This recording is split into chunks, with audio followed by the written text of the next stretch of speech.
Welcome in. It's so good to have you here with us today for this custom deep dive. Yeah, glad to be here. So, we are tackling something that I can almost guarantee you've experienced probably recently. Oh, I'm sure everybody has. Right. Just imagine you're having a conversation. Maybe it's with a colleague about a project timeline, or you're at home talking to your partner about the weekend. Just a totally normal chat. Exactly. Yeah. Everything seems totally fine.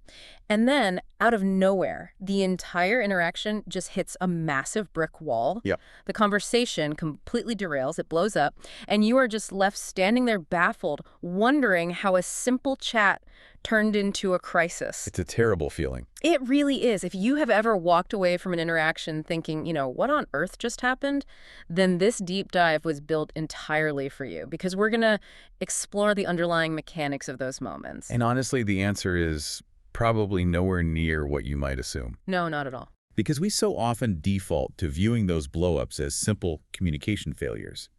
We tell ourselves we just didn't use the right words. Right, or we assume it's just a stubborn clash of opinions. Exactly.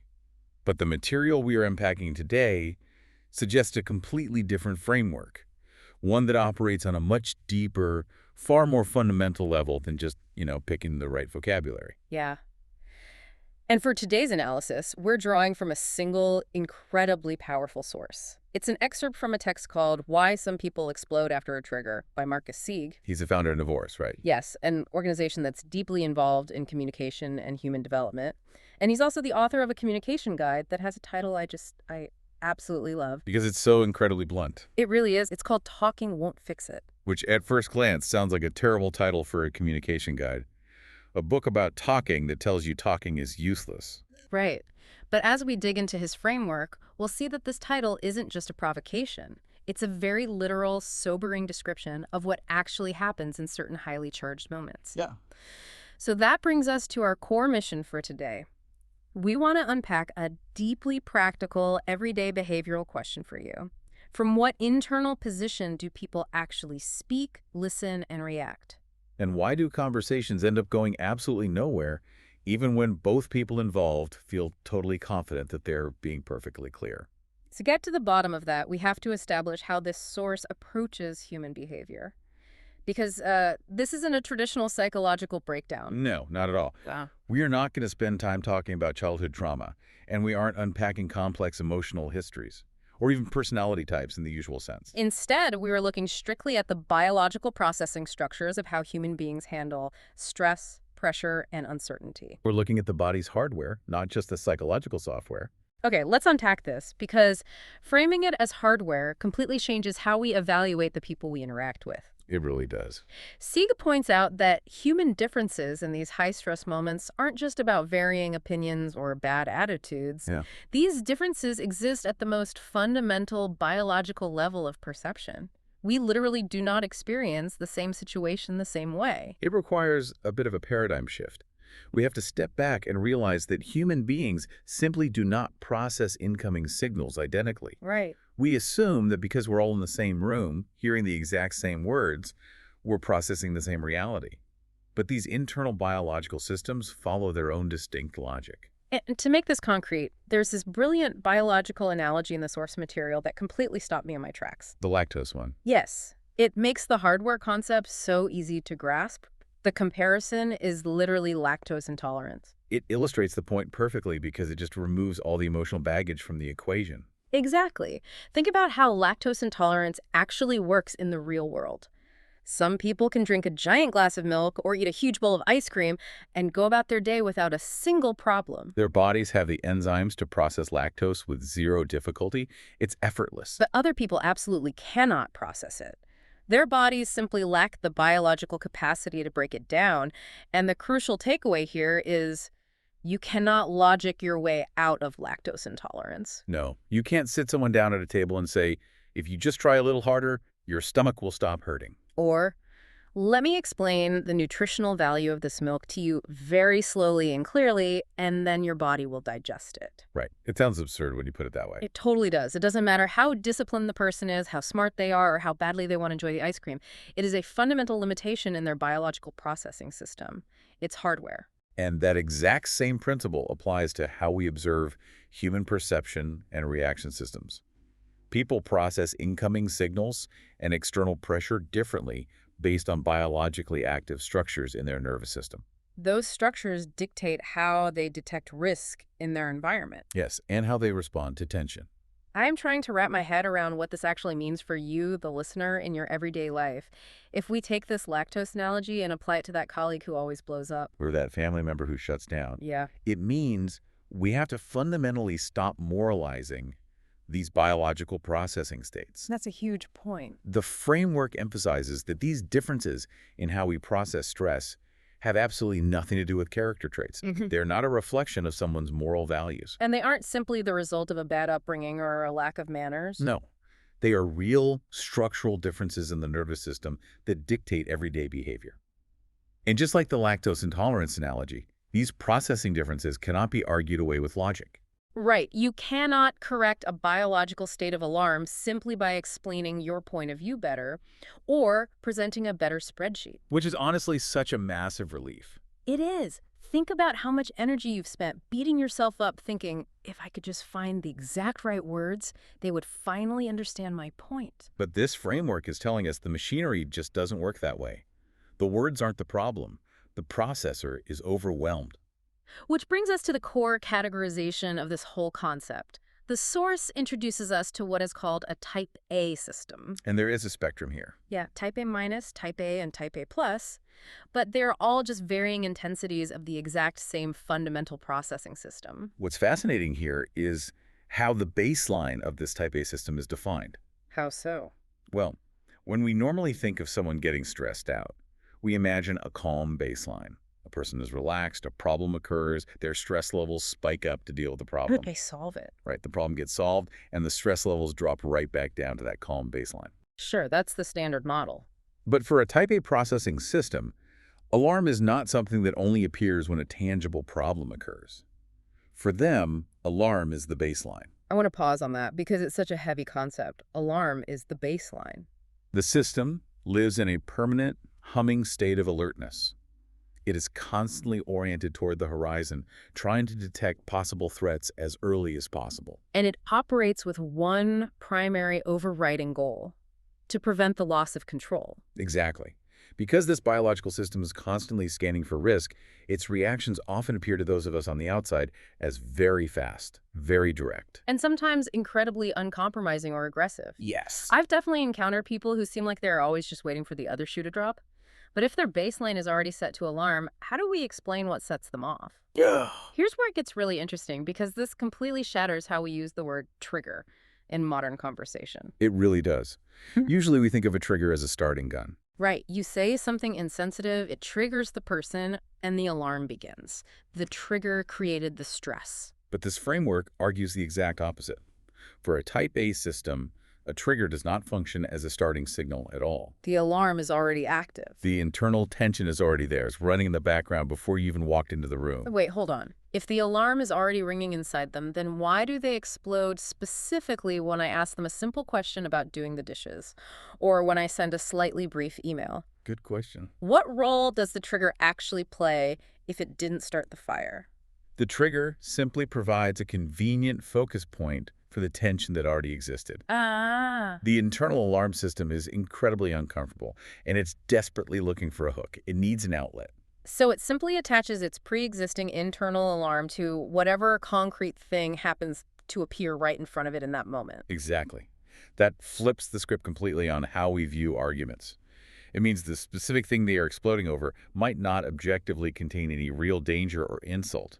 The system is just always searching for something, anything to attach its internal tension to so it can try to manage it. Unfortunately for you, sometimes that chosen outlet is the completely innocuous comment you just made about the dishwasher. That explains so much about those baffling arguments where you're thinking, how are we yelling about plates right now? We aren't yelling about plates. The alarm was already ringing. The plates just gave the alarm a name and a shape. Precisely. And there is another characteristic of this type A system that complicates all of this even further. They have a profound struggle with the future. Specifically, they struggle with long-term planning, right? Well, And holding multiple future possibilities in their mind. yes. If we look at the internal logic of a system dedicated to preventing the loss of control, It makes perfect sense. Because planning requires a certain amount of vulnerability. It does. It requires taking responsibility for decisions today and, crucially, accepting the reality that a decision you make right now might turn out to be wrong or incomplete tomorrow. Because life is unpredictable. But if your entire biological processing system is redlining, trying to maintain absolute control to feel safe, unpredictability is terrifying. For a type A system, the mere possibility of being wrong later feels like a direct threat to the fragile sense of control they're trying so hard to maintain right now. So they default to reacting quickly and decisively in the present moment. Right. Stepping back, reflecting, holding space for multiple outcomes that requires dropping their guard, which feels biologically dangerous. Let's bring this down from the abstract and put it right into the living room or the boardroom for you listening. Good idea. Think about what happens when you get into an argument with someone who operates with a type A processing system. You're sitting there thinking you are just having a normal, healthy disagreement. Maybe you have a slight difference of opinion on how to allocate a budget or where to spend the holidays. From your perspective, it's a minor negotiation. You're just exchanging data. But remember their baseline. For a type A system, that simple disagreement does not register as a mere difference of opinion. The moment you introduce an alternative idea, it feels like a direct biological threat to their internal stability. And their personal position. The stakes instantly elevate to life or death from the perspective of their nervous system. So the conversation immediately stops being about the budget or the holidays. The framework describes a massive shift that happens in that exact second. The system shifts entirely into protection mode. Protection mode is entirely focused on securing and defending one's own perspective at all costs. Because in that state of heightened alarm, any nuance, any doubt, or any relativization of their viewpoint feels like a catastrophic loss of control. They cannot entertain your idea, because to do so would require lowering their shields. Which completely explains the looping. Yes. We have all been trapped in that exact dynamic. You're arguing with someone who is deeply triggered, and the conversation just starts going in maddening circles. You make a logical point, they ignore it and repeat their original grievance. You address the grievance, and they loop right back around to the beginning. The exact same arguments repeat themselves over and over. You feel like you are losing your mind. The discussion circles, the volume suddenly escalates out of nowhere, or it just abruptly breaks off with someone storming out of the room. Our default assumption is usually that the person is just being intentionally stubborn, or that they're deeply manipulative and just desperately want to win the argument. But looking through this structural lens provides a much more compassionate and, frankly, more useful way to view it. They aren't necessarily trying to win a debate. No. Their system is simply trying to stabilize its internal alarm state. The looping, the repeating of phrases, the escalation in volume, these are biological mechanisms to regain footing when they feel internally threatened by the unpredictable nature of a two-way conversation. So we have this exhausting looping cycle happening at home or at work, but the source material doesn't just leave it at the interpersonal level. No, it takes this entire framework and zooms out. If we connect this to the bigger picture, the exact same biological mechanism can be observed playing out on a massive societal level. Think about the nature of mass communication and the messaging we are surrounded by on a daily basis. It is everywhere. Every screen is flashing some kind of crisis. When public debates, news cycles, and social media algorithms constantly revolve around danger, imminent threats, and catastrophic scenarios, what is the physiological result? According to this framework, that kind of relentless messaging strongly and continuously activates type A-oriented processing systems en masse. It validates and intensifies that baseline of alarm across millions of people simultaneously. So when huge populations are told every single day that they are in danger, something very specific is lost in the public discourse. The source notes that contextual thinking completely vanishes. Because once a biological system is pushed into that heightened alarm state, maintaining any sense of proportionality becomes incredibly difficult. Literally everything is interpreted through the lens of danger. Which means alternative perspectives in the public sphere are no longer viewed as interesting ideas to debate or explore. They're perceived as additional risks. A different viewpoint is seen as an active threat that could further destabilize an already fragile collective sense of control. When a population is exposed to constant threat messaging, their collective biological systems narrow. It's not about them ignoring facts. It's about their systems literally lacking the capacity to process nuance while they are stuck in survival mode. But we need to make a massive, crucial clarification here. to ensure we don't fall into a trap of judgment. Yes, this is vital. This mechanism, this type A processing under a state of alarm, has absolutely nothing to do with a person's intelligence or their level of education. I'm so glad you highlighted that. So this isn't about people not being smart enough to understand the facts. Not at all. Yeah. A high IQ does not override a biological alarm state. It is simply the internal logic of a system trying to survive. A system in alarm forces intense, narrow focus on whatever is directly in front of it. A highly intelligent person, when pushed into a state of biological alarm, still cannot step back to evaluate long-term consequences. They still cannot comfortably accept the possibility that their interpretation might need correction. The stronger the internal alarm becomes, the narrower the entire processing system becomes. And the narrower the system becomes, the fewer behavioral options remain available to that person.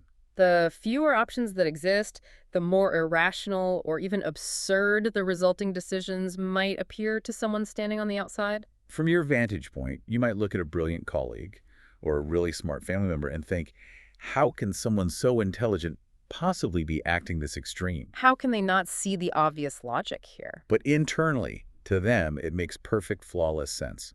Because internally, those narrow, extreme decisions serve one logical purpose and one purpose only: stabilizing the alarm system. They are not trying to be rational, they are trying to feel safe. So, what does this all mean?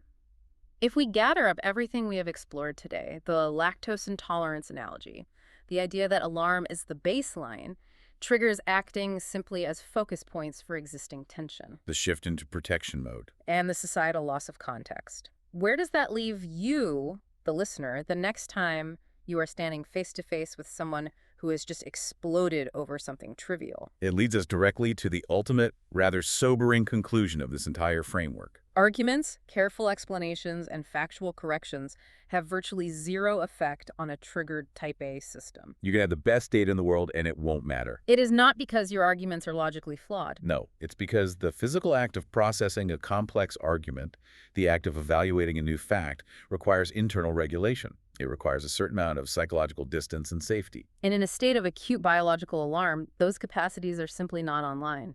The hardware is entirely consumed with dealing with a perceived survival threat. It literally does not have the processing power available to run the software required for a nuanced debate. Which brings us all the way back to the title of Marcus Sieg's book, Talking Won't Fix It. This isn't just a catchy, provocative slogan designed to sell copies. It is a sober, objective description of a structural limit in human biology. When the internal alarm mechanism is active, talking, explaining, arguing, reasoning, pleading, literally hits a biological wall. It cannot solve the problem. You cannot talk someone out of a biological alarm state any more than you can talk them out of lactose intolerance. The structural limit is absolute in that moment. It really is. I know sitting with that realization might sound a little bleak, especially if you're someone who loves to talk things out and find compromise. Sure. But there is a tease of hope in the broader material. Sieg explores what he calls Type B systems in his wider work. These are systems where regulation actually remains possible under pressure, where the baseline isn't set to constant alarm. So as you move through your week, it's incredibly valuable to keep an open mind, not just about the people exploding around you, but about your own processing style. Which system do you default to when the pressure is suddenly dialed up? Self-reflection is the necessary first step. But this raises an important question regarding how we practically deal with others, based purely on the mechanics we've mapped out today. Lay it on us. If talking and logic literally cannot penetrate an active alarm state, and if a trigger is really just a convenient hook for a person's pre-existing internal tension, what is the most effective way to interact with someone the next time they explode in front of you? Yeah. If you walk into that room and, based on the biological hardware we just unpacked, that they aren't actually fighting you, but they are just desperately fighting to regain their own internal sense of control, how does that realization completely change your reaction to them? That changes absolutely everything about how we engage. It takes the personal sting right out of the conflict, doesn't it? It does. It is no longer an attack on you, it's just an alarm bell ringing inside them. That is a brilliant thought to leave you with today. Thanks. Thank you so much for joining us on this deep dive. We hope this framework gives you a completely new, more compassionate lens for the confusing conversations in your life. Take care of yourself, and we will catch you next time.